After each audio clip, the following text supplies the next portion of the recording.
Torah portion for January 28th, 2017, year 5777, and it would be Exodus 6:2 through, I believe, 9:1, and then Ezekiel would be the prophets for today. This is going to skip over to where Moshe asked the Pharaoh to if he would let his people go and worship, and the Pharaoh says absolutely not. So I'm going to skip over to this part to where it's pretty interesting. It's the first plague. The Nile River turns to blood. Then Yahuwah said to Moshe, or Moses, Pharaoh is being stubborn. He refuses to let my people go. In the morning, meet Pharaoh when he is on his way to the Nile. Wait for him on the bank of the river. Take along the staff that turned into the snake. Say to him, Yahuwah Elohim of the Hebrews sent me to tell you, let my people go and worship me in the desert. So far you have not listened. Here is what Yahuwah says. This is the way you will recognize that I am Yahuwah. With this staff in my hand, I'm going to strike the Nile, and the water will turn into blood. The fish in the Nile will die, and the river will stink. The Egyptians will not be able to drink the water from the Nile.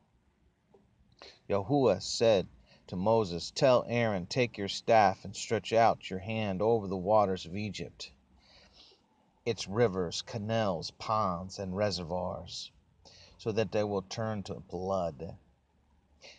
There will be blood everywhere in Egypt, even in the wooden and stone containers. Moses and Aaron did as Yahuwah commanded. In front of the Pharaoh and his officials, Aaron raised his staff and struck the Nile. All the water in the river turned into blood.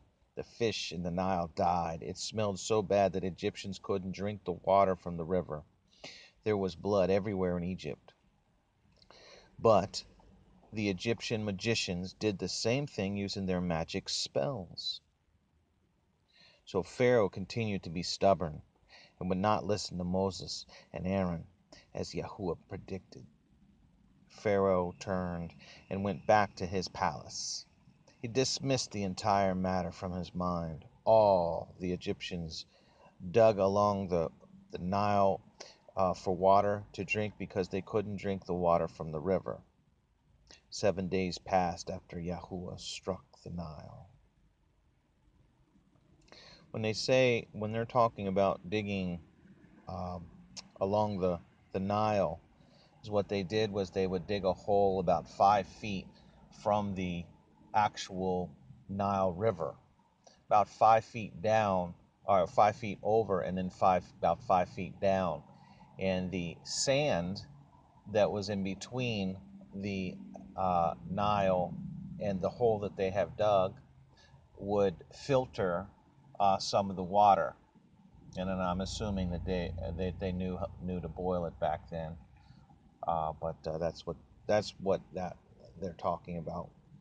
So the second plague, then Yahuwah said to Moses, go to Pharaoh and tell him, this is what Yahuwah says.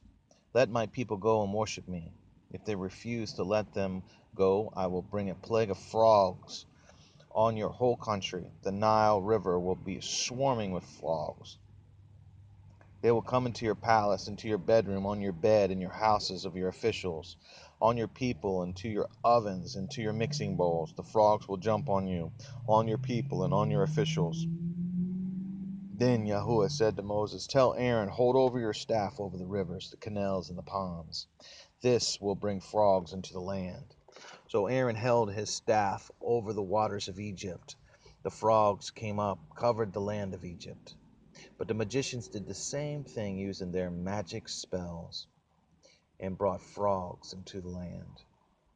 Pharaoh sent Moses and Aaron and said, pray that Yahuwah will take the frogs away from me and my people. Then I will let your people go offer sacrifices to Yahuwah. Moses answered Pharaoh, "You may have the honor of choosing when should I pray for you, your officials, and your people. Then the frogs will leave you and your homes. The only ones that left will be those in the Nile. Pray for me tomorrow," Pharaoh said. Moses replied, "It will be as you say, so that you will know that there is no one like Yahuwah, our Elohim.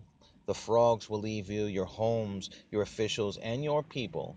The only frogs left will be those in the Nile." After Moses and Aaron left Pharaoh, Moses prayed to Yahuwah about the frogs he had brought on Pharaoh. Yahuwah did as Moses asked. The frogs died in their houses, in their yards, and in the fields.